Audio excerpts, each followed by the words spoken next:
Zara bugün yerden ayağa kalkırıq. Yani Zara ömrü boyu bunu eləmir. Elif nənəsi. Yox, eləmir. Elif Yusuf. Yok. Hazırsan Zara? Hazırsan? Stop. Əllərini ver. Bravo. Biz indi ayağa qalxarıq buradan.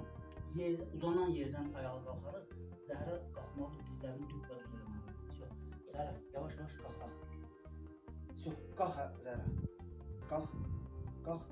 Qalx, qalx, qalx, dizlərini tez düz elə. Nə qədər tez düz eləsən, o qədər tez gəlirsən.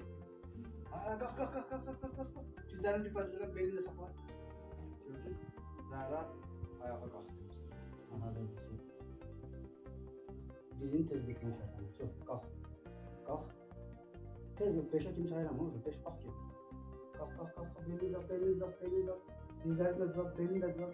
Belini tam uzat. Otur sən. Otur elə. Oturmasana sen. Oturmasana. Yaş orada bir tane adım at gider. Bir tane adım at. Bir tane adım at.